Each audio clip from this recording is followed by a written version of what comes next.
자, 반갑습니다. 우리가 이제 그 삼형제죠. 고구려, 백제, 신라. 그 중에 이제 고구려, 백제 봤고요.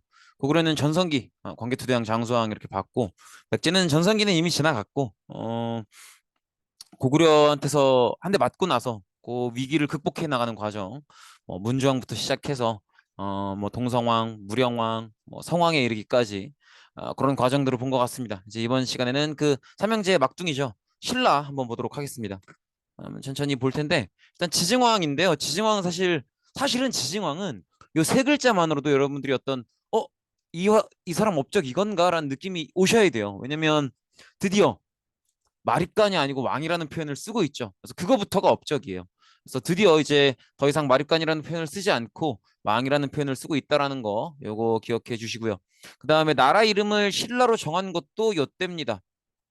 그래서 그 전에는 원래 사로국이라는 표현을 썼어요. 그 우리 신라 나오는 첫 번째 학습지 보면 사로국이 경주의 육부로 구성되어 시작되었다 뭐 이런 표현이 나오거든요. 그래서 그 사로국이었는데 지증왕에 이르러서야 나라 이름을 신라라고 새롭게 정하게 됩니다. 그래서 그 부분도 꼭 기억해 두시고 사실 나머지는 그닥 볼 게 없습니다. 여러분들이 알고 계신 것처럼 왕칭호를 드디어 썼다는 건 이제 중국의 영향을 받기 시작했다는 거고 사실 그만큼 느리다는 거죠. 늘 말씀을 드리지만 다른 나라에 비해서 굉장히 느린 모습을 볼 수 있고 동그라미 2번 우산국 여기가 이제 사실은 울릉도 독도는 독립적인 국가였는데 이제 와서야 이제 신라에서 지증왕이 이사부 장군이라는 장군을 보내서 울릉도 독도를 점령하고 정복하고 이제 통치를 시작하는 건데 요거는 사실 뭐 역사적 전기에 있어서 그렇게 결정적으로 중요하다 이런 말은 못해요. 워낙 코딱지만한 섬이니까. 근데 이제 요걸 좀 중요하게 보는 건 아무래도 지금에 이르러서 우리나라가 일본이랑 독도에 대해서 영토 분쟁을 겪고 있으니까 그래서 이제 좀 중요하게 가르치는 거죠. 그래서 이제 독도에 대해서 너네 언제부터 독도가 니네 땅이었다고 그렇게 니네 땅이라고 얘기를 하느냐 이렇게 누군가 우리한테 물어본다면 우리 이때부터다 이렇게 얘기하라는 거죠. 1000년도 넘었다. 이 얘기 하려고 이거 가르치는 겁니다. 그래서 그렇게 근데 사실 뭐 모르겠어요. 이게 뭐 이제 역사적 전개에 있어서 뭐 그렇게 대단히 중요하다 이런 말씀은 못 드리겠어요. 아무튼 오늘날 독도가 우리 땅인 근거 중에 하나다. 그렇게 봐주시면 되겠고, 그다음에 이제 지방 통치조직도 주군제라는 제도를 통해서 정비하는데 이것도 그냥 적어두시고 뭐 그렇게 대단히 중요하다 이런 말씀은 못 드리겠어요. 그래서 지증왕은 하여튼 요 두 가지 왕이라는 칭호를 드디어 사용하기 시작했고, 그다음에 나라 이름을 드디어 신라라고 정했다. 그 두 가지가 지증왕에서는 가장 핵심입니다. 그렇게 봐두시면 되겠고, 그다음에 법흥왕인데 법흥왕은 사실 제가 무슨 말씀을 따로 안 드려도 이름에서 느낌이 올 거예요. 법 얘기가 나오잖아요. 법 따단 그죠? 법 얘기가 나오니까 아마도 율령반포 아닐까? 맞아요. 그죠? 율령반포가 이 사람이고요. 근데 사실 이름 뜻은 법이 아니고요. 율령의 법이 아니고 원래는 불법이 흥하다 해서 법흥왕이에요. 그러니까 이제 그렇게 들어보시면 불교가 받아들여지는 것도 요때라는 거죠. 아무튼 그렇습니다. 그래서 이 사람의 대표적인 업적은 왕권을 강화한 거죠. 중앙집권 체제를 갖춘 건데 그 하나하나 내용들을 보시면 이런 내용들이 있다는 거죠. 일단 병부를 설치한다는 얘기가 나오는데 요 부자 들어가면 요거 이런 식으로 쓰는데 국가 정부 부처예요. 그래서 정부 기관이라는 뜻인데 병은 뭐 예상하시겠지만 요겁니다. 그래서 여기 이제 병사병자죠. 그래서 이제 국방을 다루는 그런 기관인 거지. 근데 이제 병부 설치의 진짜 의미는 국가의 군사력을 왕이 독점하게 되는 거예요. 요게 진짜 의미예요. 그러니까 그전에는 예를 들어서 다른 나라가 신라를 침략해 오잖아요. 그럼 왕이 각 부족장들한테 부탁을 해야 돼요. 지금 다른 나라가 침략해 들어와서 나가서 막아야 되니까 군대를 얼마간씩 빌려달라. 그래서 군대를 빌려주면 그때 그거 데리고 나가서 싸우는 거거든요. 근데 법흥왕 때 이르러서야 드디어 왕이 군사력을 병부라는 어떤 정부 기관을 통해서 드디어 국가의 군사력을 왕이 독점할 수 있게 됐다. 이렇게 봐주시면 되겠죠. 그다음에 아까 얘기했던 것처럼 법, 율령을 반포했다는 거고요. 그다음에 이 율령을 바탕으로 이제 관등제, 관료들의 등급이죠. 이거 더 설명 안 해도 될 거예요. 그죠? 관등제를 실시했다는 거 기억해 주시고요. 그다음에 관등제가 시작됐으면 관복색도 따라와 줘야죠. 관복색도 기억을 해 주시고요. 그래서 관등제 관복색이 율령에 근거해서 이루어졌다라는 거 기억해 주시면 되는데 사실 요거보다 더 강조를 드리고 싶은 게 그 옆에 있는 거예요. 이 골품제. 골품제는 다른 나라에서 안 보이는 거죠. 고구려나 백제에서는 못 봤던 건데 신라에서만 본 건데 초등학교 때 배워본 친구들도 있을 수도 있어요. 골품제라는 게 뭐냐면 요건데 골품제는 기본적으로는 신분제예요. 그래서 요게 신분이야. 진골, 육두품, 오두품, 사두품. 요게 신분이고 요게 지금 우리가 앞서 배웠던 관등제예요. 관등제인데 그러니까 이제 제일 낮은 관등이 조위부터 쭉 올라가서 이벌찬까지 17개 관등이 있는 거죠. 당연히 이 관등 다 외워달라는 건 당연히 아닌데 요 표를 해석할 수 있어야 돼요. 무슨 얘기냐면 잘 보세요. 어, 요게 신분이라 그랬죠. 그러면 요 그래프가 의미하는 게 뭔지 아시겠어요? 여기 지금 이게 이제 관복색일 거 아니야. 요게 승진 한계선입니다. 승진 한계선. 이해되시겠죠? 그러니까 내가 사두품으로 태어났으면 내가 아무리 노력해도 조위부터 시작해서 여기까지밖에 승진이 안 되는 거예요. 아무리 일을 잘하고 아무리 열심히 해도. 오두품은 여기까지. 육두품은 여기까지. 오, 높네요. 끝까지 올라가는 건 진굴밖에 없는 거지. 이해되시겠죠? 여기서 여러분들이 뭘 알아채셔야 되냐면 일단 1번 첫 번째로 골품제는 일단은 신분제라는 거. 일단 신분제라는 거고요. 두 번째로는 봐봐. 어쨌든 아무리 낮아도 관등에 올라가고 있긴 하죠. 근데 관등은 귀족밖에 못 올라가는 거예요. 이해되시겠죠? 그러니까 골품제 적용을 받으면 일단은 귀족인 거예요. 전 국민이 왕, 그 다음 귀족, 그 다음 평민, 그 다음 천민 이렇게 있을 거 아닙니까? 그러면 골품제는 여기 2등급의 이야기인데 이걸 이렇게 세분화한 거예요. 이렇게. 이해되시겠죠? 그래서 어 일단 골품제 적용을 받으면 일단은 귀족 이상이라는 걸 봐주셔야 돼요. 이해되시겠죠? 그리고 마지막 세 번째 가장 높이 올라가는 게 유일하게 진골이죠. 골품제라고 부르는 이유가 진골의 골자, 육두품, 오두품, 사두품의 품자. 이래서 골품제거든요. 진골만이 끝까지 올라가죠. 얘들은 다 왕족이에요. 그래서 세 가지를 기억하셔야 돼요. 첫 번째, 일단은 신분제다. 두 번째, 골품제의 적용을 받으면 아무리 낮아도 일단은 귀족이긴 하다. 귀족 안에서 더 높고 낮음의 서열이 귀족 안에서 나뉘는 거라는 거. 그다음에 끝까지 올라가는 진골은 다 왕족이라는 거. 요거를 꼭 기억해 주셔야 돼요. 그래서 지금 이 그래프에는 안 나오는데 4두품보다 낮은 3두품, 2두품, 1두품도 있어요. 근데 얘들은 사실 거의 이쯤이기 때문에 평민이랑 다를 게 없어서 굳이 안 그려놓는 거예요. 이렇게 봐주시면 되겠고 그다음에 이제 제일 높은 관직이 그럼 다 왕족일 거 아니에요. 그러니까 이런 모습을 상상하셔야 돼요. 왕이 국무회의를 열면 왕을 중심으로 가장 높은 관직자들, 각 부의 장관들이 오겠죠. 걔들은 다 왕의 친척들이에요. 이걸 꼭 기억해 주셔야 돼요. 그다음에 리을의 이차돈의 순교 요 얘기가 나오는데 요게 이제 그 얘기예요. 이차돈이 이제 신라의 불교를 전해주려고 온 사람인데 이야기 들어보신 적 있을 거예요. 제가 이야기 말씀드리면 이 얘기 들어봤어 하는 친구들 있을 거예요. 이차돈이 뭐 하는 양반이냐면 일단은 당연히 얘기했던 것처럼 신라의 불교를 전해주러 온 사람인데 사람들이 잘 말을 안 들으니까 뭐라고 하냐면 이런 식으로 얘기해요. 내가 지금 얘기하는 여러 가지 부처님과 불법에 관한 이야기들이 다 쓰레기 같은 얘기들이고 별 의미 없는 얘기들이면 그렇게 생각이 된다면 나를 죽여봐라. 그러면 나를 죽여서 아무 일 없으면 그냥 내 시신 치우고 끝이면 그러면 진짜 내가 했던 얘기들 뭐 부처님이나 불법에 관한 모든 얘기들이 다 의미 없는 얘기들이다. 그러나 내가 나를 죽였을 때 뭔가 설명할 수 없는 일이 벌어진다면 내 얘기가 의미 있는 얘기일 거다. 그러니까 나를 한번 죽여봐라. 그래서 니들이 시험해 보면 되는 거 아니냐 이런 식으로 얘기를 해요. 그래서 사람들이 이차돈을 죽입니다. 그러니까 이차돈 목에서 하얀색 피가 솟구쳐 나왔다는 거지. 이런 얘기 들어보신 적 있을 거예요. 근데 이제 우리가 초등학생이 아니잖아. 이제 이거를 학문적으로 파봐야겠죠. 진짜 하얀 피가 솟구쳤을지 아닐지는 알 수 없지. 알 수 없어. 알 수 없는데. 근데 이제 우리가 그 정도 생각은 할 수 있다는 거죠.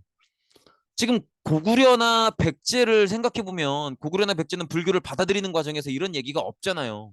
근데 신라만 유달리 뭐 사람을 죽이고 막 하얀 피가 솟구치고 이상한 얘기를 한단 말이야. 그 얘기는 이 얘기가 필요했던 거예요. 이해되시겠어요? 즉 신라는 고구려나 백제에 비해서 불교를 받아들일 때의 저항이 심했기 때문에 불교를 받아들이게 하려면 이런 얘기라도 필요했던 거지. 저항이 세니까. 그럼 봐봐요. 왕이 있고 모든 왕권주의 사회가 그렇죠. 귀족이 있죠. 그러면 누가 받아들이길 싫어했을까? 불교를 받아들이고 싶어하는 건 누구고 받아들이기 싫어하는 건 누구겠어? 왕은 받아들이고 싶죠. 귀족이 받아들이기 싫어하는 거야. 이해되시겠죠? 왜? 고구려나 백제가 먼저 불교를 받아들였잖아요. 그걸 보니까 왕권이 세지더라 이거야. 그러면 귀족은 약해질 거거든. 그러니까 귀족들은 불교를 받아들이는 게 싫은데 귀족들의 저항이 세니까 이런 얘기라도 풀어서 어떻게 해서든 받아들이게 하는 거죠. 그래서 사실은 불교는 이미 지징왕 때 이전에 들어와요. 이미 신라 사람들은 불교를 알고 있다고. 근데 이미 들어온 불교에 대해서 귀족들의 저항이 세니까 이런 이야기더라도 만들어내서 억지로 받아들이게 하는 거예요. 그러니까 여기서 여러분들이 아셔야 될 건 불교를 받아들임에 있어서 귀족들의 저항이 좀 강했다. 이런 이야기가 필요할 정도로 그걸 꼭 들어주셔야 됩니다. 그렇게 보시면 되겠고, 그다음에 건원이라는 독자적인 연호를 쓴다고 하는데, 연호는 요 호자가 호칭 부를 호자고요. 연이 이제 몇 년 할 때 연이에요. 그래서 이제 연호를 부른다는 건 연도에 이름을 붙인다는 거예요. 그래서 여기 건원이라고 되어 있는데 건원이란 연호 이름을 알 필요는 없지만 이렇게 봐주셔야 돼요. 건원이라고 어느 연도에 건원이라고 연호를 정했으면 그러면 고해를 기준으로 건원 1년, 건원 2년, 건원 3년, 건원 4년 이렇게 연도를 세 나가는 거예요. 이해되시겠죠? 여기 이제 연호인데 그러면 연도에 이름을 붙이는 거니까 시간에 이름을 붙이는 거죠. 그 의미는 무슨 의미냐면 시간은 모든 것에 적용되잖아요. 즉 우리의 시간이고 우리의 시대라는 거예요. 이 모든 것이. 이해되시겠죠? 즉 법흥왕의 지배를 받는 우리의 시간이고 법흥왕의 시간이라는 것이. 다른 나라도 연호를 쓸 거 아니에요. 다른 나라의 연호를 우리는 쓰지 않겠다. 즉 우리는 다른 나라의 간섭을 받지 않는 우리의 법흥왕의 시대를 살고 있다라는 얘기예요. 연호를 쓴다는 건. 그래서 왕이 바뀌면 연호도 바뀝니다. 이해되시겠죠? 그래서 연호는 우리의 시간이고 우리의 시대이기 때문에 우리 왕의 지배를 받고 있는 우리의 시간이기 때문에 다른 나라의 간섭을 안 받겠다라는 걸 의미하는 거예요. 그래서 나름대로 나라의 자주성을 의미하는 거지. 이렇게 봐주시면 되겠고요. 자주성이라고 하는 건 우리가 우리 스스로의 주인이. 이해되시겠죠? 다른 나라 간섭을 안 받는 그런 게 자주성이에요. 그다음에 하나 더. 금관가야를 이때 드디어 멸망시킵니다. 기억나실 겁니다. 그 금강가야가 낭랑 무너지면서 교역 상대 잃어버리면서 약해지죠. 그다음에 결정적으로 약해졌던 게 고구려 광개토대왕이 이제 신라 내무랑 도움 요청 받으면서 내려와서 이제 그때 금강가야가 약해지죠. 그때 결정적으로 약해져서 그때 멸망하는 건 아니지만 원래 가야 연맹의 반장 역할을 했다가 더 이상 못하게 되잖아요. 그 뒤로 이제 무너지는데, 그러니까 그때 멸망은 아니었죠. 점점점 약해지는데 완전히 멸망하는 게 요 시점이라는 거예요. 법흥왕에 의해서 금강가야가 무너지고 금강가야를 법흥왕이 완전히 정복해서 병합한다라는 거죠. 어쨌든 이 모든 과정은 다 뭐의 방향을 가지고 있어요? 왕권 강화의 방향을 가지고 있죠. 그래서 이런 식으로 중앙 집권 체제가 정비된다는 거죠. 그리고 기억하시겠지만 요건 진흥왕의 신라 팽창 배경이 된다는 거죠. 즉 진흥왕이라는 전성기를 위해서 법흥왕이라는 준비가 필요했다는 거죠. 꼭 말씀을 드리지만 전성기를 해당하는 왕이 있으면 그 전성기를 위해서 준비해주는 왕도 있다라는 거. 그 파트너십처럼 기억을 해줘야 돼요. 맨 먼저 전성기가 왔었던 백제 같은 경우에는 전성기가 근초고왕이었죠. 그래서 막 고구려 고구원왕 죽이고 그러죠. 근데 근초고왕이라는 전성기를 위해선 고위왕이라는 준비가 필요했던 거지. 막 율령 반포하고. 그죠? 고구려도 마찬가지죠. 광개토대왕 장수왕이라는 전성기를 위해선 소수림왕의 불교 태학 율령이라는 준비가 필요했던 거죠. 여기도 마찬가지예요. 뒤이어서 배울 진흥왕의 전성기를 위해선 법흥왕이라는 그래서 이렇게 병부 율령 뭐 골품제 뭐 불교 수용 뭐 연호 사용 금강가야 병합 이런 법흥왕의 준비가 필요했다라는 걸 꼭 기억을 해달라는 거죠. 그렇게 보면 우리가 앞전의 학습지에서 못 채웠던 빈칸 두 개가 이렇게 채워지는 거죠. 이렇게 봐주시면 되겠다. 자, 그리고 드디어 전성기입니다. 전성기고 황룡사를 짓는다는 얘기가 나오죠. 그러니까 이제 불교를 공인했으니까 절을 짓는 거잖아요. 요 절을 어디에 짓냐면 아마 예상하실 것 같은데 아마 기억하시겠지. 이미 수업은 들었을 테니까. 어, 경주에 지어요. 그러니까 신라 수도죠. 수도에 짓는데 요거 되게 크게 짓거든요. 사실 요 가운데 제일 높게 보이는 탑은 나중에 선덕여왕 때 짓는 거긴 한데 탑 빼고 생각해도 상당한 규모죠. 실제로 경주에 가보시면 황룡사 터가 상당히 넓게 있어요. 그리고 지금 요게 이제 요게 주춧돌이에요.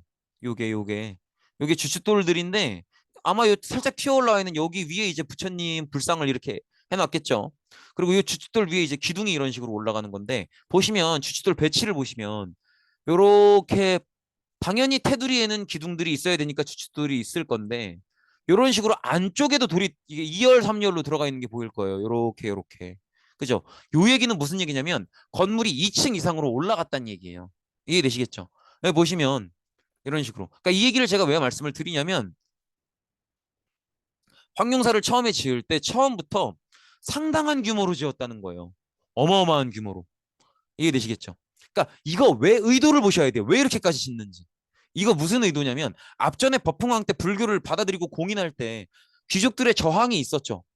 이젠 끝내라는 거예요. 이해되시겠죠? 이제 귀족들이 뭐라고 쳐 떠들든 종교는 신라는 뭘로 간다? 불교로 간다. 재론의 여지는 없다. 니네들이 뭐 좋든 싫든 신경도 안 쓸 거고 듣지도 않을 거다. 신라는 이제 왕 중심의 불교로 간다. 그거 못 박는 거예요. 도장 찍는 거고. 그게 황룡사 건축의 의미입니다. 그렇게 봐주시면 되겠고. 그다음에 화랑도인데요. 화랑도는 일종의 청소년 단체예요. 청소년 단체고 거의 이제 그 교육 과정이 5대5예요. 뭐 유학 교육도 거의 절반 하고요. 뭐 사서 오경 막 이런 거 공부하고 그다음에 그 바깥에서 무예 활동, 체험 활동 이런 것도 합니다. 모의 전쟁, 전략 전술, 무예, 무술 이런 것도 많이 하고 들어와서 실내에서 공부도 많이 하고 그런 청소년 단체인데 청소년 단체니까 뭐 일반적인 학교랑은 조금 차이가 있어요. 그래도 어쨌든 청소년 단체니까 어떤 기관의 의미가 있겠어요? 그러니까 여러분들 같은 애들 데리고 하는 거야. 그럼 여러분들이 나중에 커서 뭐가 돼? 성인 되겠지만 인재가 되겠죠. 그러니까 청소년 단체라는 건 인재 육성 기관을 얘기하는 거지. 인재를 길러내려는. 그래서 화랑도를 조직한 뒤로 그 뒤에 이제 여러분들이 좀 이름이 알려진 신라 위인들이 화랑도에서 많이 나와요. 김유신 장군도 그렇고 화랑 관창이나 뭐 사다함, 뭐 김춘추도 여기 있었고요. 뭐 그런 식으로 화랑도 출신 위인들이 많습니다. 그래서 화랑도는 화랑이랑 낭도로 이렇게 구성이 되는데 화랑은 귀족 출신이고요. 낭도는 평민 출신이에요. 근데 요렇게가 이제 한 조야, 한 조. 그래서 얘들이 같이 다녀. 같이 이제 공부도 하고 산으로 들러 다니면서 막 무술 활동도 하고 하는데 그러니까 이제 같이 그림을 그려 놓은 거죠. 근데 이제 화랑은 아까 귀족 출신이라 그랬죠. 낭도는 평민이고. 그러니까 요거의 취지는 귀족 평민 너무 이렇게 나누지 말고 좀 이렇게 어울리면서 조화롭게 같이 지내자. 이런 의미가 있는 거죠. 이렇게 보시면 되겠고 그다음에 이제 화랑한테는 좀 리더십 교육 이런 것도 있고요. 여기 이제 그 옛날에 했던 드라마인데 그 화랑이란 드라마가 옛날에 있었어요. 여기 몇 년도더라? 하여튼 되게 오래되긴 해. 와, 16년도면 8년 됐네. 오래되긴 오래됐네요. 근데 요게 보시면 박서준 씨, 뭐 박형식 씨, 최민호 씨 이런 배우들 여기 나오는 건 BTS V죠. 김태형 씨. 이제 그때 감독이 그런 얘기를 했어요. 잘생긴 배우들 일부러 골라 썼다고. 근데 그 왜 그런 거냐면 고증에 따른 거라는 거지. 근데 실제로 화랑도 아무나 뽑는 게 아니고 조금 외모를 봤다고 합니다. 조금 외모를 봤다고 해서 이렇게 잘생긴 배우들을 골라 썼다고 해요. 글쎄, 뭐 그렇다고 합니다. 아마 이제 화랑에 대한 좋은 인식을 심어주기 위한 게 아닐까? 뭐 그런 생각을 해봅니다. 요거는 그냥 이게 제가 PPT를 만들다가 잘생긴 애들 보면서 작업하려니까 화딱지가 나가지고 저 힐링하려고 넣어봤습니다. 근데 이게 지금 제가 이 PPT를 요 페이지는 3년째 쓰거든요.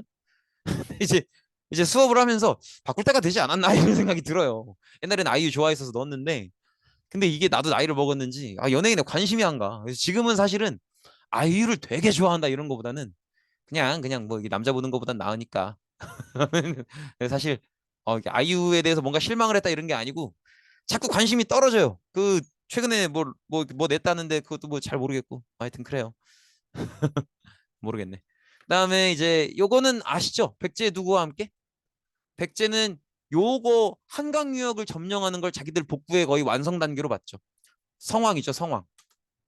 그래서 성왕이랑 같이 이렇게 점령을 하는데 여기 이제 여러분들이 아는 얘기처럼 진흥왕이 통수 때리는 얘기 하는 거죠. 통수 때리고 나서 나제동맹 빠그라지고 그 얘기인데 이제 우리가 해야 될 얘기는 이거예요. 한강 유역이 달콤한 건 알겠어. 알겠는데 그래도 봐봐요. 지금 이게 1500년 지났다고. 1500년 내도록 통수쟁이라고 통수왕이라고 욕을 먹고 다니는 거예요. 지금도 전국의 중학교에서 저 같은 역사 선생님들이 진흥왕 통수왕이라고 이러고 가르친단 말이야. 온갖 학원 학교에서. 그러면 진흥왕이 그걸 몰랐겠어요? 내가 이런 결정을 내리고 나면 나는 왕이고 진짜 중요한 결정이고 기록에 남을 건데 두고두고 내가 통수왕이라고 욕을 먹겠구나 이런 몰랐겠냐고. 안단 말이에요.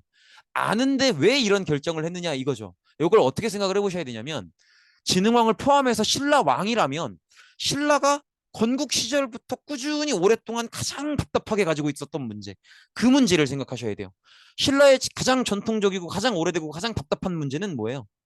너무 구석에 있다는 거지. 더구나 산맥 지나가고. 즉 무슨 얘기야? 문물교류죠. 문물교류.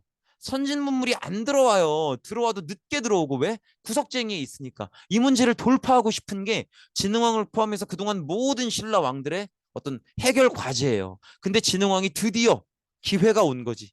그죠? 이 기회를 놓칠 수 없다는 거죠. 왜냐하면 오랜 이 답답한 문물 교류가 안 되고 있다는 문제를 해결해야만 되니까. 그래서 배신 통수왕이라고 욕을 먹는 한이 있더라도 뚫고 나가는 거예요.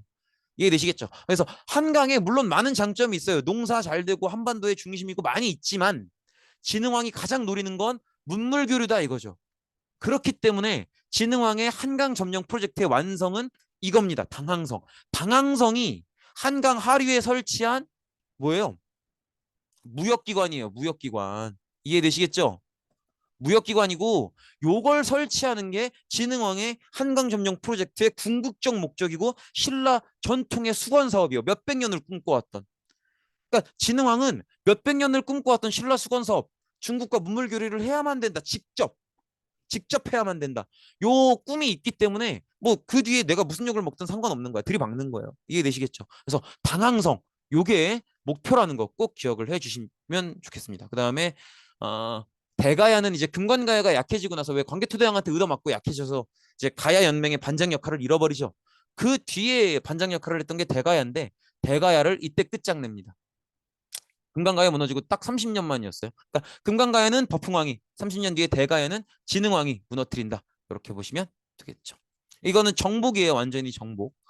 이렇게 보시면 되겠고, 그 다음에 여기 대가야 정복하는 거 보이시죠? 요걸 기점으로 이제 가야는 완전히 역사 속에서 사라진 거예요.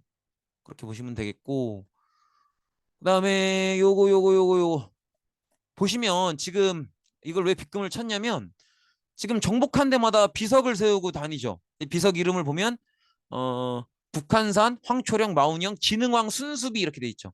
끝에 비자는 이제 비석이라 그래서 비자고 순수가 이게 뭐 순수하다 이런 게 아니고요. 돌아다니다 이런 거 이런 뜻이에요. 돌아다님. 그러니까 이제 무슨 얘기냐면은 지금 빗금친데 요 땅이 이제 진흥왕이 새롭게 먹은 땅인데 요 땅은 진흥왕이 먹기 전에는 고구려 땅이었을 거잖아요. 그러니까 이 지역의 주민들 입장에서는 갑자기 나라가 바뀐 거예요. 나는 고구려 주민이었는데 갑자기 내가 신라 주민이 됐고 신라 왕한테 충성을 바쳐야 되는 그런 상황이 된 거지. 그럼 불안할 거 아니에요. 굉장히 불안한 상황인데 어 이거에 대해서 진흥왕이 본인이 직접 돌아다니면서 해명을 하는 거예요. 이해되시겠죠? 그래서 본인이 직접 돌아다니면서 이 지역의 주민들한테 제가 진흥왕인데 여러분들 놀라셨을 거다. 맞다. 여러분들은 과거에 며칠 전까지만 해도 고구려 주민이셨겠지만 이제는 신라 주민이시다. 그런데 불안하시겠지만 걱정하실 거 없고 제가 여러분들 절대 차별당한다는 느낌 없이 존중해드리고 배려해드릴 거다. 여러분들은 지내던 대로만 평화롭게 지내시면 되고 다른 불편한 거 전혀 느끼실 필요 없다. 제가 항상 존중해드리고 여러분들이 만약에 고구려 출신이라고 해도 절대 차별하거나 이런 거 없을 거다. 이렇게 안심을 시켜드리고 다니는 거예요. 그걸 직접 돌아다니면서 하고 그 약속이니까 그 약속을 이 비석에 새겨서 박아두는 거지. 지키겠다고. 그게 순수비의 의미입니다. 이렇게 보시면 되겠고 그래서 진흥왕의 정복 과정에서는 이 한강유역 프로젝트의 완성이었던 중국과 직접 교역하는 기관, 무역기관 당항성 꼭 기억해 주시고 그 다음에 대가야 정복 절대 잊지 마시기 바랍니다. 그다음에 요거는 이제 각 순수비들의 어떤 이제 순서인데 요거는 그냥 지나가시고 그다음에 대가야는 아까 말씀드린 것처럼 이제 금관가야가 광개토대왕한테 약해지고 나서 사실 대가야는 그때 타격을 많이 안 받아요. 그래서 이제 그 뒤로 대가야가 반장 역할을 하는 건데 대가야는 사실 뭐 그렇게 보실 게 없어요. 그냥 이제 본인이 반장 역할을 맡게 되고 나서 열심히 노력했다. 국가를 운영해 보려고 외교적으로도 그렇고 세력적인 면도 그렇고 나름대로 노력을 해 보지만 잘 안 됐다. 그래서 이런 식으로 뭐 중국 남조랑도 사신 파견해 보고 일본이랑도 교류해 보고 노력을 하지만 결국에는 진흥왕의 병합이 된다. 그래서 금관가야는 버풍왕 때, 대가야는 진흥왕 때 병합이 되면서 대가의 병합을 끝으로 가야의 역사는 끝이 난다. 이렇게 보시면 되겠습니다. 네, 고생 많으셨습니다. 오늘 수업은 여기까지입니다.